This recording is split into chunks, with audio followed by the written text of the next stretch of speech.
when we embrace the concept of dead to sin, but alive to God, we are reckoning ourselves to Christ.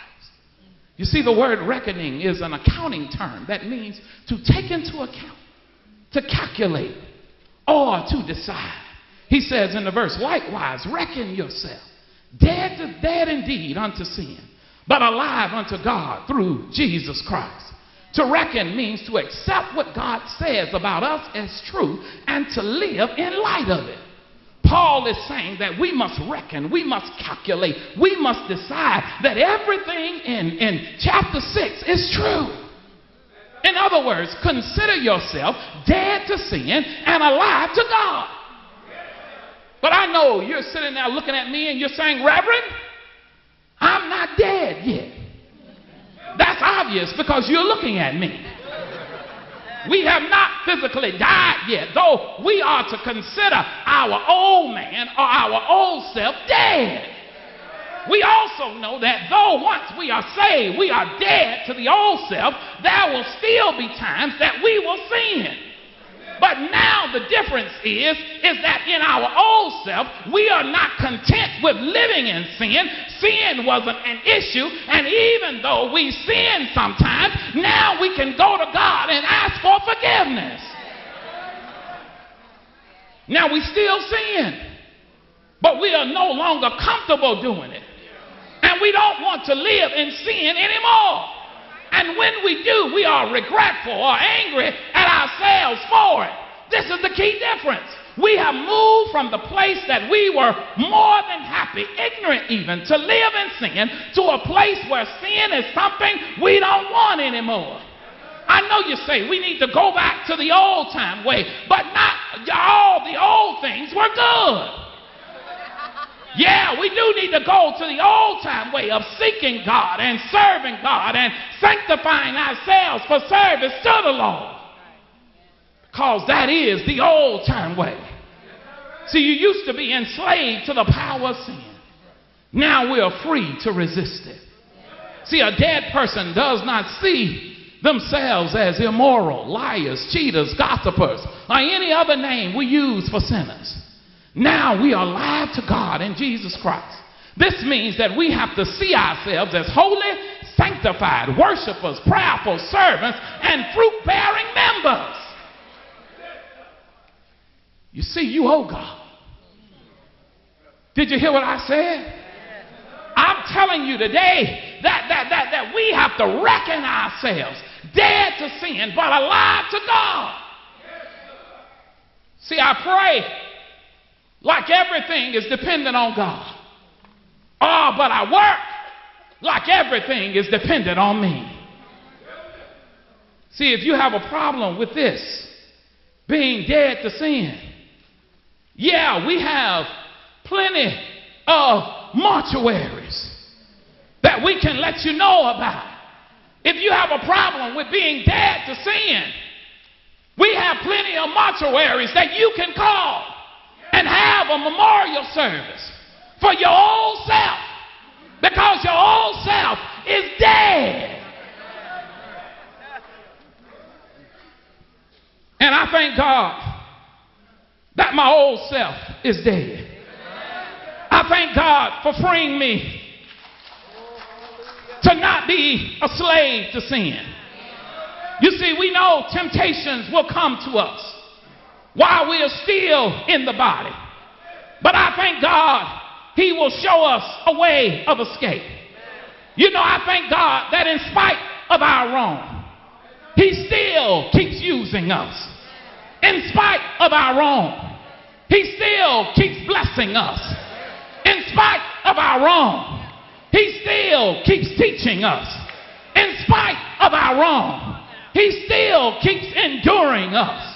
And He keeps on telling me that I am His and He is mine and He will never leave me alone.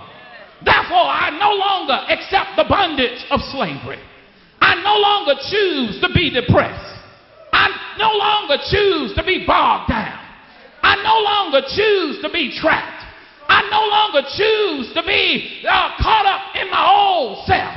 Why? Because who the Son sets free is free indeed. Oh, I am crucified crucified with Christ. Nevertheless, I live. But it's not me who lives, but it's Christ who lives in me. There is no temptation that is common to man, but God will always make an escape. He will not allow me to be tempted beyond what I can bear. And I thank God today that I'm dead to sin, but alive to God. I want to let you know something today.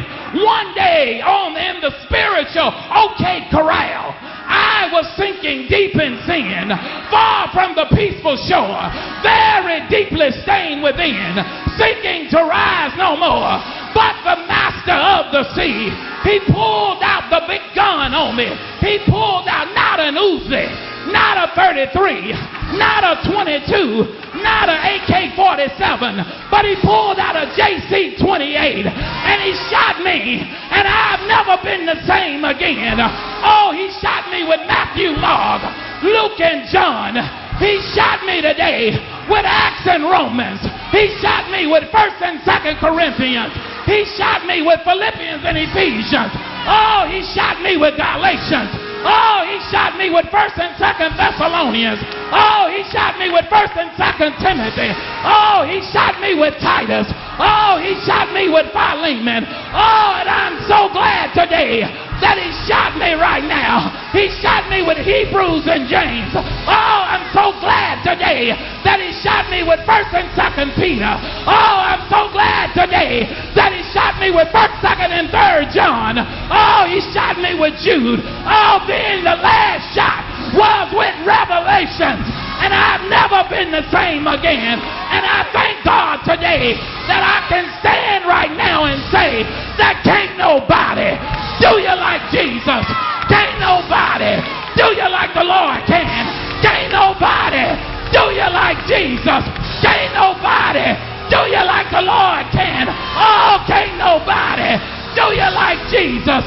Nobody can pick you up, turn you around, place your feet on solid ground. And I'm glad today that I am wanted, dead and alive.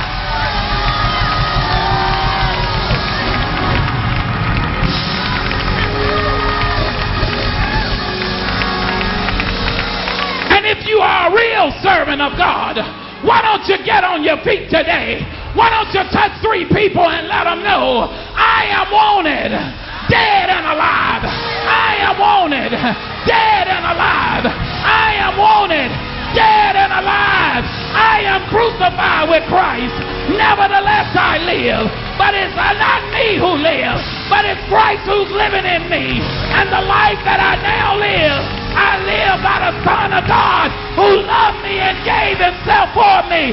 Give God some praise in here today.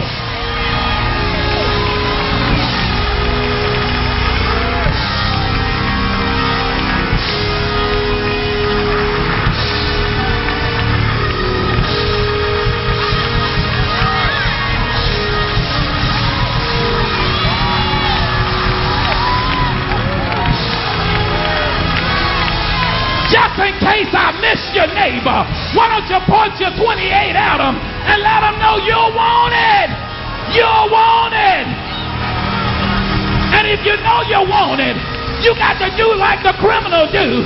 You got to stick them up in the name of Jesus.